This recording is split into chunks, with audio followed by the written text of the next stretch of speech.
everyone. Welcome to the May 13th edition of the TimeformUS Forecast. I'm David Aragona here with my usual co-host Craig Mulkowski, and this week we're looking ahead to the Saturday card at Belmont. It's a stakes-laden card, 11 races in total, 5 graded stakes scattered throughout the day, starting in race 3. We're not going to talk about a couple of those early ones. They're running a couple sprints within the first 5 races, the Run Happy and the Vagrancy, but we are going to focus on the late pick 5, races 7 through 11, which does include 3 of those graded stakes, the Grade 1 Man of War, Race 8, the Peter Pan, and the Beaugay as well, both of those Grade 3 events, one for the 3-year-olds on the dirt, the other for the fillies and mares on the turf. But the sequence isn't easy because it's bookended by a couple of pretty tricky races, one a New York Bred Allowance race on the dirt, and then closing things out with one on the turf. So we're going to go through all of that. Craig, a lot to talk about in this sequence. Before we get into the handicapping, though, I do just want to kind of check in with you and get your reaction to the news we saw yesterday that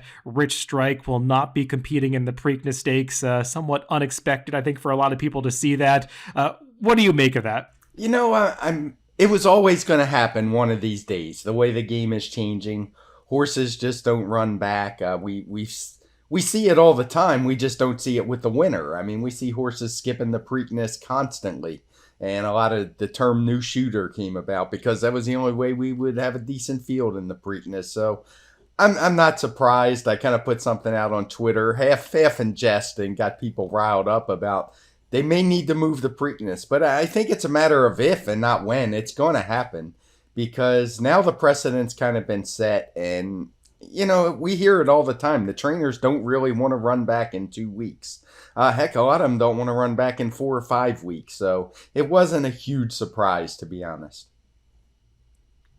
Yeah, I don't think it really takes away too much from the race. I would imagine that those who were not running in the Preakness weren't exactly ducking Rich Strike. I think a lot of people would have been surprised if he had been able to win that race. But, I mean, he's not going to be in there. It's still a decent field that I think is lining up. I'm sure we'll talk about it a little bit more next week. And hopefully, if Rich Strike is indeed okay and training well over the next 5 weeks, we'll see him in the Belmont Stakes. But he will not be participating in the Preakness. We'll talk about that more in another week. But, Craig, let's focus on the immediate future, what's coming up this Saturday, and that late pick 5 sequence at Belmont. We'll get to the stakes in a little bit, but we're going to start things off with race 7. It's an optional claiming 45,000 non-runners of 2 other than for the New York breds, going 7 furlongs. And, you know, Craig, when I was handicapping this race, I saw a little bit of speed in here. When I opened up Sunday's card at Belmont, that changed my mind a little bit because the number 1A St. Selby is entered in a turf race on Sunday. So that means that he has to scratch out of this spot. And he was the horse that's shown first on the pace projector. So I think people should be aware of that because that might alter the pace scenario a little bit. Yeah, it definitely will. He's shown on a clear lead. It's a race that doesn't have a flag, but it has the first 3 kind of strung out.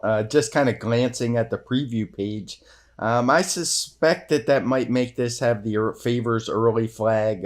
I'll know for sure once the scratch comes in. I don't memorize the algorithm, but I do think it will have that blue flag with him coming out. It is a 7 furlong race, so I think it's always a little trickier to try to go wire to wire, even if you do figure out who the speed is. And I'm not sure the horses in behind are so overwhelmingly strong, the ones that figure to make the league, like the 3 and the 4, that I just want to immediately gravitate towards them.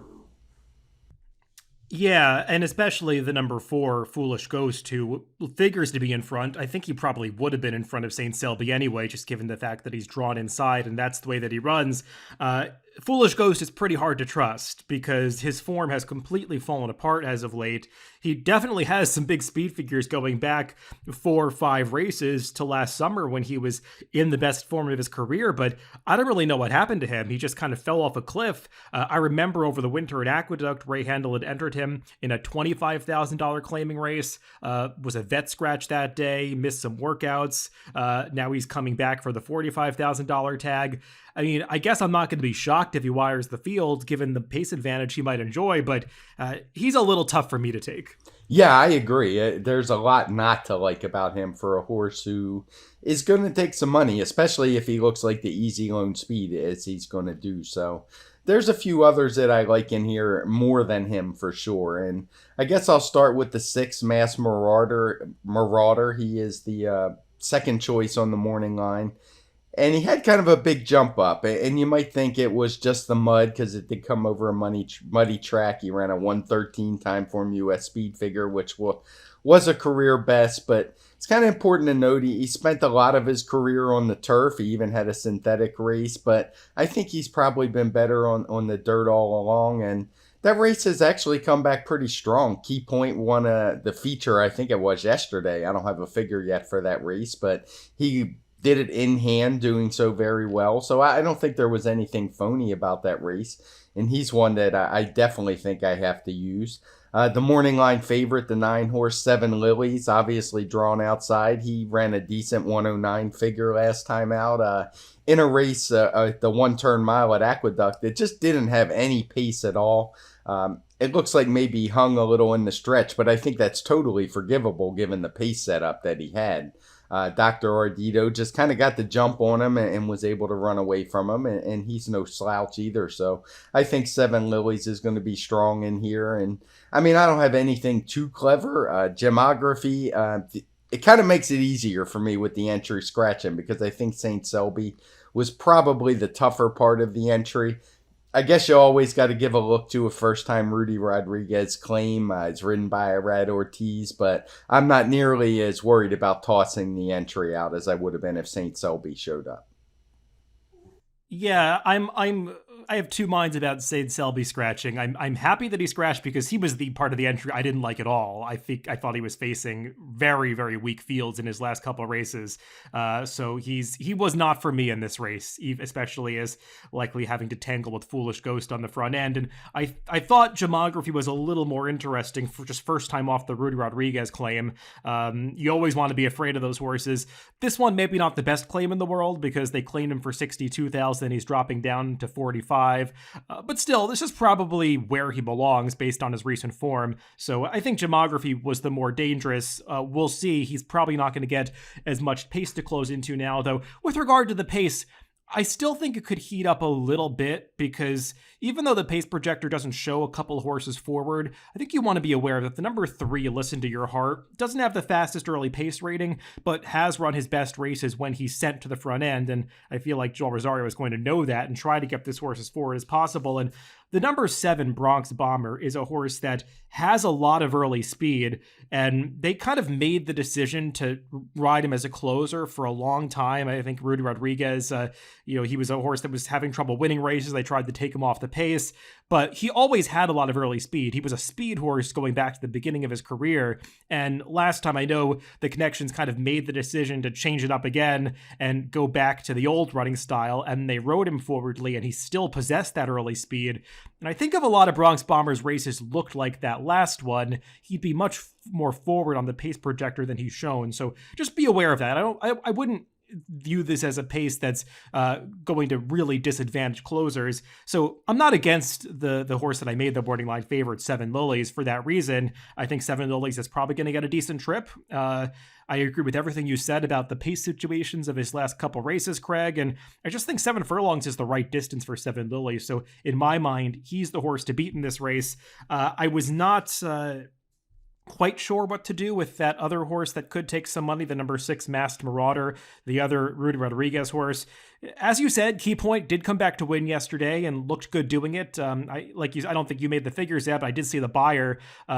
He got a 95 buyer when he was second to Masked Marauder and a 92 yesterday. So I think that validates the number somewhat that Masked Marauder received for that victory. I just can't wrap my head around where it came from. I mean, maybe he was a little better on the dirt, but this horse had never run a speed figure even approaching that. He had been primarily competing against weaker company claiming horses. So that was pretty surprising, that effort last time. And we'll see if he can repeat it. This is a much tougher field. just one more horse that I want to throw into the mix. I made him my top pick when I did my picks for this race. That was when I thought St. Selby was in the race, and I thought things were going to come apart a little bit more, but I still would want to highlight him at a price, and that's the number 2, Prince of Pharaohs. I know he looks a little bit light on speed figures, at least recently. He's run some bigger ones in the past, but I just think he's run a little better than it might look in his last couple of races. He was competing at the end of the Aqueduct meet when it seemed like speed really got good. The rail also got good on a couple days. When he ran 2 back in March, I think that was the day when speed was really doing well, and he got pinched back at the start that day. Passed a lot of horses that got for 4th, I thought ran better than it looks. Kind of a similar situation last time. The pace was much faster, but he was the only horse that made up any ground in that race, and I just think he's run a couple races that might be a little bit underrated. And he's not as fast as 7 Lilies, but he's also going to be a much bigger price, so he's one that I want to throw into the mix. Yeah, I got no problem with that, because as we go forward, I don't, personally, we'll talk about it more, but I don't think there's a whole lot of prices jumping out in this pick 5. So you got to come up with a few somewhere to make it worth playing. Well, Craig, I think our conversation is about to get a whole lot more chalky as we move on to the Grade 1 Man of War. This one's pretty obvious. I mean, we can sing the praises of the 2 favorites because there's a lot to say about both of these horses and their natural ability, but it's pretty hard to look past Yabir and Gouffo in this race. Yeah, I tried. I would assume maybe some people try to make a case for a Bond, but I don't see it. He ran some nice races at Gulfstream, but this isn't Gulfstream. Gulfstream is a completely different turf course, and it was tailor-made for him, to be honest. And even there, he wasn't able to handle Gouffo. So for me, it comes down to those 2. And in the sequence, I don't really want to spend a lot of money on. I'm going to just single Yibir. I just think he is a better horse than Gouffo. I know they matched up in the Breeders' Cup Classic, but it's not just because of that. I just think he's the better horse. He's been running more consistently. He's held his form this year, even though he hasn't been able to win in Meydan and at Newmarket last time. He's run really well in both of those starts, and I just think he's probably a class level above Gouffo. Even though, I mean, don't get me wrong, Gouffo is a Grade 1 horse, but if there was another category, I think that's where Yabir is, and I just think he's clearly a head above him, so he would be my single in here. Yeah, we pretty much agree in this one. Gouffo, he's a talented horse. He has really come to hand over the past year or so. I know he was one that wouldn't always get the job done when he was a 3-year-old. I know he lost a couple of important races to Domestic Spending, his main rival from back when they were both younger. But Yabir has improved with the stretch out and distance, I think, since they focused on the marathon races. He's really achieved some more success winning that Sword Dancer last year. Probably didn't get the best ride in the Turf Classic when they tried to make that early move on the far turn, and it just didn't work out for him. But like you said, I mean, he was easily beaten by Yabir in the Breeders' Cup Turf. That Del Mar turf course probably did not suit a deep closer like Gouffo, but you could say the same thing about Yabir, and he overcame it. He finished like a bear, just rolling down the center of the racetrack. And I mean, that's the thing about Yabir. He's got that brilliant turn of foot and that finishing speed and power that we haven't really seen from Gouffo.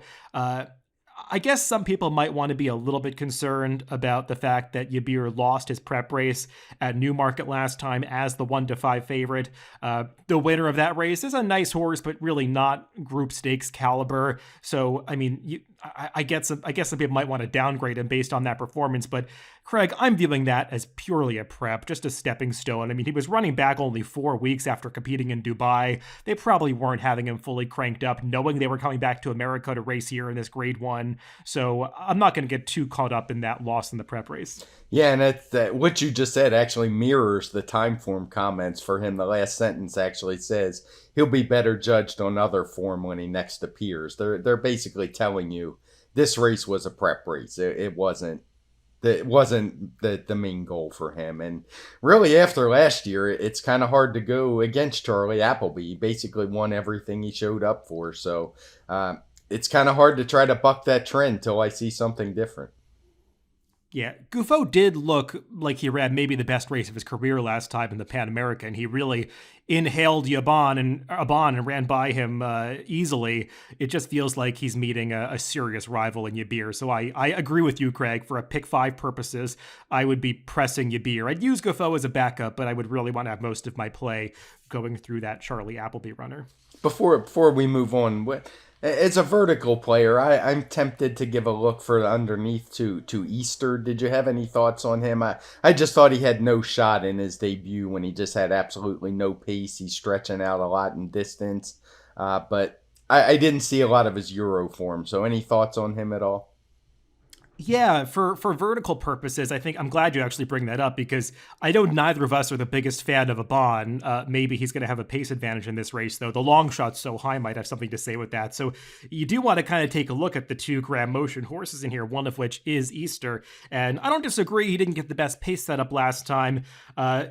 The mile and 3/8 was a bit of a question mark for him because he primarily went shorter in Europe. And I thought he could take a little more money than the other Graham Motion runner because he has Flavian Pratt aboard. But I'm actually more interested in Highland Chief of the 2 motion runners. Talk about a horse that really had no chance last time. I mean, this horse was going too short at a mile and a 16th. In retrospect, that was also a race that just didn't feature a whole lot of movement from the very back of the pack, and he got rolling way too late, but he was finishing at the end of that race. And over in Europe, I mean, they were campaigning him in 1.5 mile race against top competition after another, so he might really appreciate the stretch out, and it feels like with Trevor McCarthy aboard, he's not going to take that much money in here, so at a big price, he's the one that I would want to use underneath.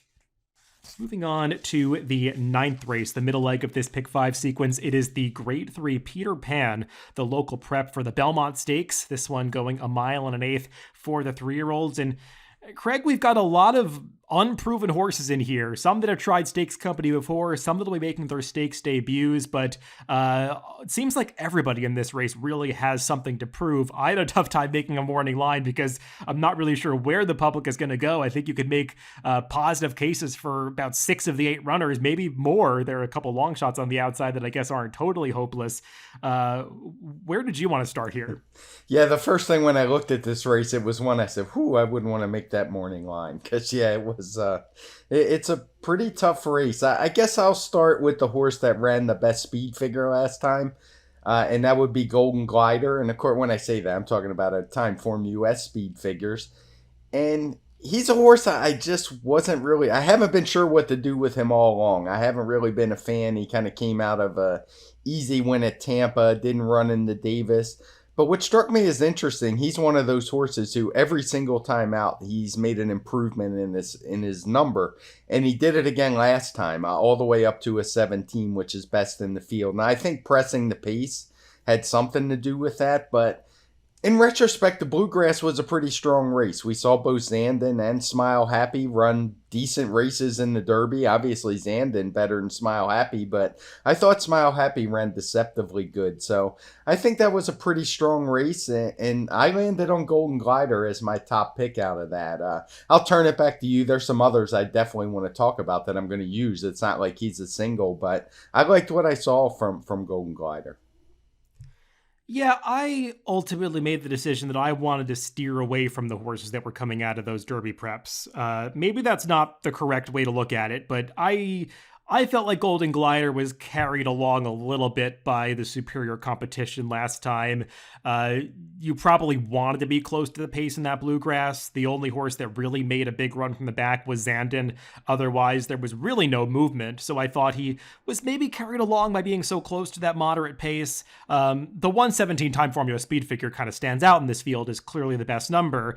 But I don't know. I'm not completely buying it. I'm not saying the figure's wrong for the Bluegrass, just for this particular horse, I question whether he's really taken that big step forward off his Tampa races.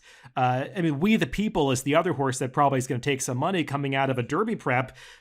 He was clearly a disappointment in the Arkansas Derby. He was bet down to, I think, 2-1 that day, and just didn't really back up his 2 impressive victories that he started off his career with. And in retrospect, he was facing pretty inferior competition in those 2 races. Probably didn't get the best trip in the Arkansas Derby, but also it's not like he had a disastrous trip, and he just had no answer when they got to the stretch. I mean, maybe the one turn will be better for him, but I don't know. I thought he could be the favorite here just with the reputation and Flavian Prat aboard. And I wanted to go away from both of these horses. And I was more interested in some of those runners that were coming off victories. A few of them coming off maiden victories, one coming off an allowance victory. And the one that I think is arguably the most intriguing of them all, Craig, is the number 1 Set Sail, who is a rare shipper to the East Coast for Richard Mandela. I don't think he's brought a horse to the East since Tis a Magician ran in the Brooklyn a couple years ago. Not too many since he brought Beholder over for the Ogden Phipps over 5 years ago. So I mean, this is a rare situation, and I don't know if they're thinking about targeting the Belmont Stakes with this horse or what. But he was pretty impressive breaking his maiden at Santa Anita last time. Yeah, he's one. I actually watched one replay for this race, and it was his. And I liked what I saw. He actually was pressured by the favorite in that race, a Bob Baffert horse, who admittedly hasn't turned out to be very good. He's lost again since that run, but he definitely applied some pressure, but he shook him off like he was nothing, drew off in the stretch. I wouldn't say he could have run one of those could have run faster horses. They let him have the rein most of the way to the wire, but I actually really liked what I saw from him, and he's definitely one that I'm going to use. And a big part of it is because of what you were talking about. I'm really intrigued to see Dick Mandela shipping a horse all the way across the country, because it's just not something you see very often. Yeah, and it does feel like this horse is going to get a very similar trip to last time, where he was the speed from the rail that day and breaking inside once again. You'd imagine they're going to go forward. Nobody else in this race feels like they need the lead, so you'd imagine he's going to get it. I think it's just going to be whether or not he's good enough, because he is getting that big class test coming out of maiden races. I thought that the Chad Brown runner, Electability, has run fine in his last 2 races. He's got to handle the stretch out to 1 1/8, but I thought he was pretty game each time. He got some real challenges in the stretch, especially last time, and I thought he fought on gamely to hold on. He was 3-5 that day, but the runner-up, Looney Sema, ran a big race and came back to run a similar figure in his next start last weekend. So I think that Electability makes some sense here. Just could take some money going out for that Chad Brown stable. But Craig, at bigger prices, I'm also interested in the number 3 and the number 6, Complete Agenda and Western River. Both horses that I think really want this 1 1/8 distance. I know Complete Agenda looks too slow on speed figures, and he might be too slow, but he was competing on a day at Aqueduct April 21st when it seemed like the rail was a big advantage, and he was outside the entire way. So I think you might want to upgrade that performance a little bit. And the horse that I actually made my top pick in this race is the number 6 Western River. I know he's just coming out of a maiden race, but he earned a big speed figure last time, especially if you look at the TimeformUS numbers. That 114, I believe one of the horses that finished behind him, I think the 4th place finisher, Ottoman Empire, maybe. He came back for Steve Asmussen and ran a similarly nice figure at Churchill Downs last week in that opening race on Derby Day. So Western River just seems like one that's been steadily stepping forward with each race. He, for what it's worth, is a full brother to Belmont Stakes winner Creator. So I know that the connections have had this plan to get to the Belmont Stakes in mind with him, even though he was competing as a maiden up until recently. So this is definitely the next step towards that. And if you look up the stats for his trainer, Rodolphe Brissett and Formulator, he just has amazing numbers coming off maiden victories, especially on the dirt. He's 12 for 40 with a $3.88 ROI. Off maiden wins in dirt routes, he's 8 for 21, 38% with a $6 ROI. So he does this very well, and I think Western River is a dangerous horse. Yeah, I'm going 4 deep in this race. I'm a speed figure guy at the end of the day, and I can't bring myself to use Complete Agenda. I totally get your argument, but he would just have to improve so much for me that I have to pass. But I like Western River quite a bit. I'm going to use him as well. I don't think there's anything fluky about that 114. The runner-up actually came back to win with a pretty slow speed figure. That one almost looks... That looks out of place. I'm going to have to review that one after the show. Maybe it's completely legit, but something doesn't seem right that he regressed like 18 points while still winning the race. So it's been a fairly strong race. I do think he's going to need some pace. He had a great setup last time, but he's not going to be one of the favorites in here. So I'm definitely using Western River. I'm going to use Electability. So yeah, 4 deep for me with the 1, those 2, and also golden glider for me. And I'm totally with you on We the People. I don't want any parts of him. I didn't like him in the Arkansas Derby. I don't think he had much of an excuse. It says he was washy early in the race, so maybe he was just off his game. But even if you scratch that last race off his PPs, I wouldn't like him in this spot. Let's move on to the next graded stakes in this Big Pick 5 sequence. Race 10, Grade 3 Beaugay going a mile and a 16th on the turf course for the fillies and mares. And Craig, it's going to be pretty tough to beat Chad Brown in this race, or so it seems. He's got the two favorites, and the number one, Rougier, drawn down towards the rail, looks pretty formidable. I know that Peter Brandt and Michael Tabor partnered up to purchase this filly at the Arcana December sale in France for the American equivalent of about $3.3 million. That's the same sale out of which they purchased Speak of the Devil, or I should say just Peter Brandt purchased Speak of the Devil, that very impressive winner of the Distaff Turf Mile last week at Churchill Downs, who earned that gigantic 130 plus Timeform US speed figure. And for what it's worth, Rougier was working in company with Speak of the Devil down at Payson Park this winter. So there are some high hopes for this one as she makes her US debut, though she's not the only Chad Brown horse in this race, as Lamista is no slouch either. Yeah, I was hoping I was going to be able to single her. I went, really watched the replay of that filly and mare turf, and I definitely think she had some excuses. And when you look at the rest of the field in here outside of Lamista, she ran just as fast that day as all these others have. So for me, I'm going to lean pretty heavily on her. I expect a much better effort this time. I don't think the shorter distance is a negative at all. When you watch her, she's pretty eager to go. She doesn't look like one of those plotters that needs to go 1 3/8 or 1 1/4. She definitely has a good turn of foot. So I'm going to use her as my A, but I'm not dismissing Lamista either. She's going to be a B on my ticket, and that's about it for me. She's run a couple 120 plus speed figures in 2 of her last 3 starts, which basically would bury this field, and I just couldn't make a case for everybody else. It's a grade 3 type field, but you have a couple grade 1 horses in here, so I'm going to stick with them. Yeah, Craig, I wanted to ask you about Lamista, because at the time when she ran that Beaugay, actually exactly a year ago, and she just lost by a half length to Harvey's Low Goyle, we were both singing her praises back then. She had closed into a slow pace that day. The race had gotten a gigantic Timeform US speed figure, given how fast they had come home. In retrospect, though, that was a race that got a big pace upgrade, and a lot of horses have not come back out of that race to run anything close to that number. Harvey's Low Goyle turned out to be a non-factor in the filly and mare turf division last year. Others who got big speed figures finishing further back just have not come back to that number since then. I wonder if maybe last year's Beaugay has been a little bit overrated, and based on Lamista's other form, she's just been okay. I wouldn't say that she's anything close to a standout in the Chad Brown barn. No, and I agree with you. I think it's one where we probably overdid the pace adjustment. I actually kind of limit that now. I wasn't doing it at the time.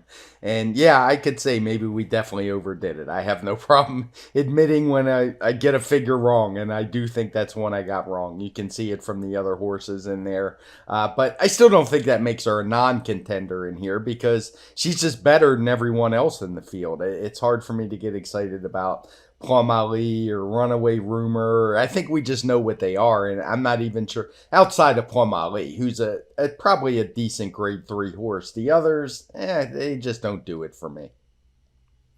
Yeah, I kind of am on the same page as you. I like to look for value in these races, and it's just hard for me to make a case out for other horses outside of the Chad Brown duo. I do think Rougier is the stronger one. I like not just her filly and mare turf, where I agree about the trip, but her races in France, she showed a really nice finishing kick in a few of those. Some might say that she's a horse that really wants heavy ground or soft ground, because that's the type of going over which she won the Prix de l'Opera last October. But if you watch her other races in France, some of the ones where the turf wasn't so soft, she still produces that kick. I don't think that she's one that needs a certain type of going to be effective. So I view Rougier as a very likely winner of this race. I'm not saying anything clever. I've got her at even money on the morning line. And as I tried to look for some of those others outside of her, yeah, Craig, we pretty much agree about everybody else. I would want to give a brief mention to the number 6 High Opinion, because her last race for Tony Dutrow going 6 furlongs was just purely a prep. They were not serious about her winning a 6 furlong race. She wants to go farther than that. I think they were just getting a race into her to catapult into this spot. Still, though, even though I like her as a horse and think that she was moving in the right direction last year, she'd have to produce a career best effort to get on terms with the 2 Chad Brown runners. Let's move on to the final leg of this pick 5 sequence, race 11. Back to the New York breds. This one for the fillies and mares, an allowance nominators of one other than going 7 furlongs on the turf course. And boy, this one is as wide open as you can find. I think I had to go as high as 9-2 for the morning line favorite in this race. That really says that I don't have much of an opinion about how the public is going to bet this race, and I still have no clue. I do think that morning line favorite Palace Gossip is kind of the horse to beat. She's run well at this level before. She really has run well in all of her turf races, but it's not like anybody's a standout in this field. No, you're saying you don't know how the public's going to bet. I don't know how I'm going to bet this race, to be honest. It's definitely one I'm probably going to spread a little bit. That's why I kept it narrow in some of the other races. As a vertical player, I wouldn't even want to have to guess. I'd want to see what kind of odds I was getting because, like you, I have no idea. That said, the one thing I do take note of in a race like this is it's at the 7 furlong distance, something we haven't seen for a long time in New York. And I tend to want to look past those horses who have been running at 6 furlongs or shorter, and that includes Palace Gossip. When I watch her races, nothing I see screams 7 furlongs to me. And to me, it's just night and day, 6 and 7 furlongs. They're like 2 totally different things. It is a race we have highlighted as having a fast pace, and I don't think that's, I totally agree with it. I think there's plenty of speed horses in here. We have Palace Gossip up front along with Active Congress, who won wire to wire going 6 furlongs. There's some horses moving to the dirt from the dirt who showed some speed first out. So I do think it's going to get a little bit hot, and I think it'll be a little bit tough to finish for some of these horses just going 6. So that said, I kind of started looking for some horses who were going to come from off the pace. You take over for 1 second, David. All right. Yeah, Craig is a bit of a cold, so we'll excuse him if he's got to take a coughing break. I think that Craig was probably going to mention the horse that I picked on top, so I'll be previewing his pick. But I really like the number 3 Master of the Tunes in this race, who is one of those horses that is likely to benefit from a hot pace up front if that does indeed develop. And like Craig was kind of saying, you don't want the horses that are pure 5-6 furlong sprinters. And even though Master of the Tunes has run 6 furlongs in her last couple of races, I think she's better going a little bit farther than that. She's been competitive in races going as far as 1 mile and a 16th in the past, and I feel like this 7 furlongs with an honest pace up front could just hit her right between the eyes. And she's getting a big rider upgrade for this race. Not that her Luis Rodriguez did anything terribly wrong last time, but she was finishing pretty well at the end of that race after getting a little farther back than she probably wanted to be. And I just think that the move to Jose Ortiz is going to be a positive one. If she can work out any kind of trip, I think that Master of the Tunes is just super logical in this race, and she's not going to be that short a price because she's trained by a guy, Joseph Lee, who's just an unfamiliar name to most players. So I would imagine that she won't be the favorite in this race. Another horse that kind of fits that category of ones that have gone longer successfully is the number 6 Finest Work. She's switching into the George Weaver barn. She's got Flavian Pratt aboard, so maybe those are some factors that could attract some more play her way. But I think that she's another one that if you watch them prior races, it feels like the 7 furlongs could be the right distance for her. Craig, if you're ready to rejoin me, did those 2 appeal to you? Yeah, we have the same top pick in Master of the Tune. So it basically all the things you said. What the first thing that jumped out at me was the Jose Ortiz riding for trainer Joseph Lee, who I'm not familiar with, to be honest, but that has to ring some bells, I would think. And for all the reasons you said, I think 7 furlongs is the perfect distance for this horse. Same thing with Finest Work. Looked like a horse who I think will appreciate the turn back. She won at 7.5 at Parks, which is obviously 2 turns, but I think it was a similar setup. Big trainer upgrade, big rider upgrade. So I'm going to be using Finest Work. One horse I would use if by some chance is able to draw in is Waterville, who's turning back for Christophe Clement as well. I liked what I saw from that one at Aqueduct, but who knows if she gets in. And the only other horse I was going to mention was Autumn Glory. I was curious on your take on her. She was a horse who won first time out going a mile and a 16th, and obviously I would assume something went wrong. I wouldn't think the plan was to run her and lay her up. She didn't appear back on the work tab until April, but she's been working pretty steady since then, once a week. So if she gets a decent setup in here, I think the 7 furlongs would be fine. I'm just curious if this is really the spot they're pointing for. Yeah, I was thinking along similar lines with Autumn Glory, but at the very least, she's proven that she can go farther, so I do kind of prefer her going the 7 furlongs to a horse like the number 2 Act of Congress, who's also coming off a maiden victory as a 3-year-old, but she's got to stretch out from the 6 furlongs where she just kind of dominated on the front end, and with a horse like Palace Gossip in the race, I think she could have a bit of tougher time of it from a trip standpoint, so I was a little bit more interested in a horse like Autumn Glory cutting back to the 7. As far as the horses that I listed at double digits on the morning line, I kind of have trouble getting to many of them. I think the number 7, Dufresne, is a little bit interesting. She ran some decent speed figures as a 2-year-old.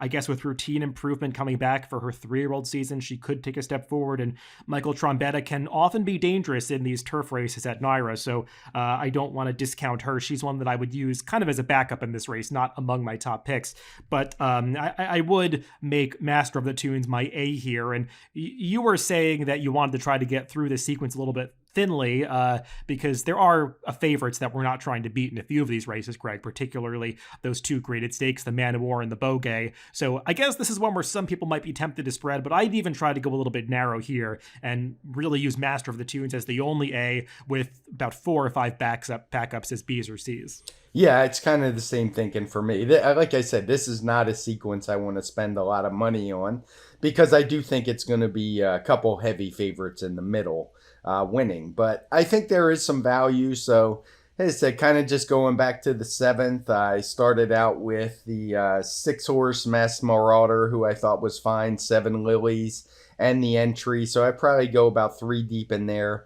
I'm going to single Yabir, nothing else in the Man of War for me on that one. The 9th race, I'm spreading a little bit. I like Golden Glider, Western River, Set Sail, and Electability. I don't have a lot of separation between them, so it's probably just one where I'm going to go 4 deep. In the Beaugay, I'm going to use Rogier as my only A, and then Lamista as more like a C type, not even a B. So almost like a single in Rogier. And then for the last race, I would actually use a couple of E's. I would go with Master of Tunes and who was the other one? Apologies. Finest Work. Yes, right? That's it. Finest Work. And then use maybe as B and C types the 11 Autumn Glory. And there was one other one that got me again. Sorry, I'm running out of energy. I apologize to our audience. I think you mentioned the other Christophe Clement runner, the also eligible. Oh yes, that's who it was. The also eligible Waterville. As I was scrolling, I couldn't get to the also eligible. So yeah, if that one draws in, I would use 4 horses. If not, I would just keep it to 3, leaning on those top 2 A's that I mentioned: Finest Work and Master of the Tunes. Yeah, Craig warned me before he came on that he was a little bit under the weather, so we're going to cut him some slack. As I do my recap, I'll just say that I kind of agree with Craig that I want to try to go as thinly as possible, lean on some horses throughout this sequence. I would start it off by doing my deepest spread of these 5 races in the 7th race, where I would want to use 3 A's. The number 1, Gemography, the number 2, Prince of Pharaohs, who's my pricey pick, and the number 9, 7 Lilies. All horses that come from off the pace, so we'll see how that pace situation does shake out. But I would use Foolish Ghost, Masked Marauder, and Bronx Bomber as C's in that race, no B's. So I would try to really focus on those 3 late runners that I was really interested in. In race 8, I'd make Yabir the A, Gufo the C, and nobody else. In race 9, I would lean a little bit on Western River. He's kind of a price pick. I think I want like 5 or 6 to 1 on him, which I assume we'll get. He'd be the A. I would use backups though. I would use Set Sail, Electability, and Complete Agenda all as Bs. If the budget's allowing so, I might throw in We the People and Golden Glider either as C's, but they're short prices and don't love to have them on C type tickets. So I could probably do without those horses. In race 10, the Beaugay, I'd make Rougier the A, Lamista the B, and High Opinion a C. High Opinion needs a lot to go right, but I don't want to completely leave her off because she will be a price in that race. And then in the 11th race, I kind of already talked about it, but I'd make Master of the Tunes the A, and my B's would be Finest Work, Dufresne, Palace Gossip, and Autumn Glory. So, Craig, I kind of put that in Ticketmaker as I was saying it, and my ticket comes out to under $50 at just $42.50. So it seems like it's a pretty affordable sequence if you have some opinions. Yeah, and that's the kind of where I would be looking to do it. And then maybe, if I really like a couple of the combinations with the A's, hit it again for, 50 cents here or there, and maybe try to hit it 2 or 3 times if you're right about all your A's. But yeah, otherwise, it's not a ticket where I want to be throwing $150, $200 at, because I didn't see the kind of value where it's going to pay huge. Well, that's a look at some of the stakes races and that late sequence on Saturday at Belmont Park. Good luck to you if you are playing that sequence this weekend. Craig and I will, of course, be back next week to recap some of our opinions and the graded stakes throughout the day at Belmont on Saturday. And also next week, of course, we'll be talking about the Preakness Stakes. Craig, I'll put you on the spot. I don't know if you're game for doing another video with me next week. I know the video team was wondering about that since I think our Derby video got some nice views. So maybe we could do that for the Preakness Stakes if you're available. Yeah, for sure. We could definitely do all the Triple Crown races. No questions asked there. Assuming I'm over this black plague that I have for a couple of days. I do apologize to everybody about my voice and having to cut out a few times, but I didn't want to leave you solo, David. I know that's not a lot of fun, and it's not like I'm dying. I told you before we started recording, and I know my wife Elsie will verify, I am the world's biggest baby when I have a cold. And it is definitely a cold. I actually gave myself a home COVID test just to make sure, because I was traveling last week. That was negative. So yeah, I'm just being a big baby. Well, we appreciate it. I hope you're feeling better next week so we can, be fresh minds and fresh bodies to do our Preakness work and previewing that race. Craig, thanks for joining me as always. Remember, you can listen to these podcasts on DRF.com, Spotify, Apple Podcast, and YouTube, wherever you get your podcast. Just make sure to subscribe to the Daily Racing Form channel. Thanks for tuning in this week, and make sure to catch that TimeformUS Pacecast coming up next Tuesday.